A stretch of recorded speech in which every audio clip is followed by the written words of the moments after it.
তোমরা সবাই কেমন আছো? আশা করি তোমরা সবাই ভালো সুস্থ আছো। তো আমিও তোমাদের ভালোবাসাতে খুব খুব ভালো আছি।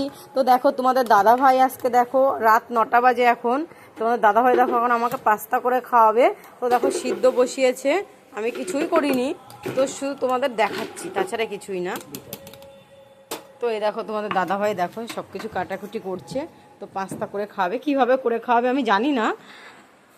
এই দেখো পেঁয়াজ রসুন আদা সব কুচাচ্ছে।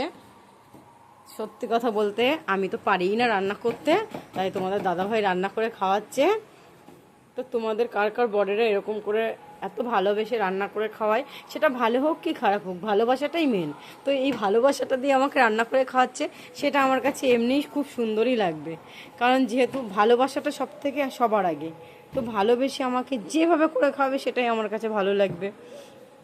তো অবশ্যই কমেন্ট করে সবাই বলবে যে কার কার বরেরা এইভাবে ভালোবেসে তার বউকে রান্না করে খাওয়ায়। তো পাস্তাটা করতে থাকুক, তারপরে আবার দেখাচ্ছি তোমাদের। তো দেখো মশলাগুলো ভেজে নিচ্ছে, তারপরে পাস্তা দেবে। তোমাদের দাদাভাই কিন্তু হেভি সুন্দর রান্না করতে পারে। এটাই জানো আমাদের আগে দোকান ছিল, এই দেখো এগ রোল চাউমিন পরোটা দোকান ছিল। তো এখন আর দোকানটা চালানো হয় না, যেহেতু দোকানে খুব বাকি পড়ে, ওই কারণে চালানো হয় না দোকানটা। দেখো মশলাটা পেশাই করা হচ্ছে।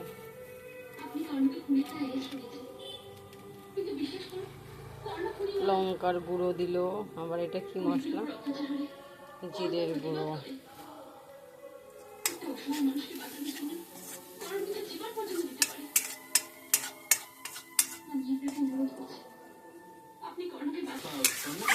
এই দেখো পাস্তা।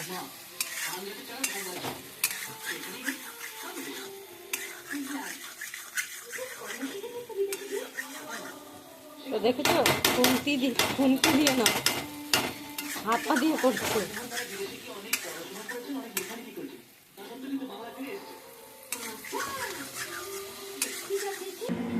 তো দেখো আমাদের পাস্তা রেডি। পুরোটাই কিন্তু তোমাদের দাদাভাই করেছে, আমি কিন্তু কিছুই করিনি। পুরোটাই তোমাদের দাদাভাই, আমি কিছুই করিনি। তো কে খাবে সবাই চলে আসো।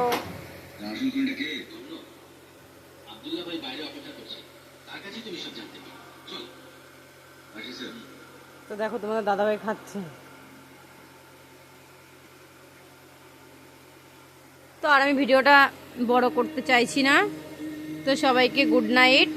আমাকে কেসে ফাঁসিয়ে আবার নিজে জামিন দিয়ে ছাড়াতে এসেছে, কি ভাবলে আপনার এই সহানুভূতিতে আমি চলে যাবো?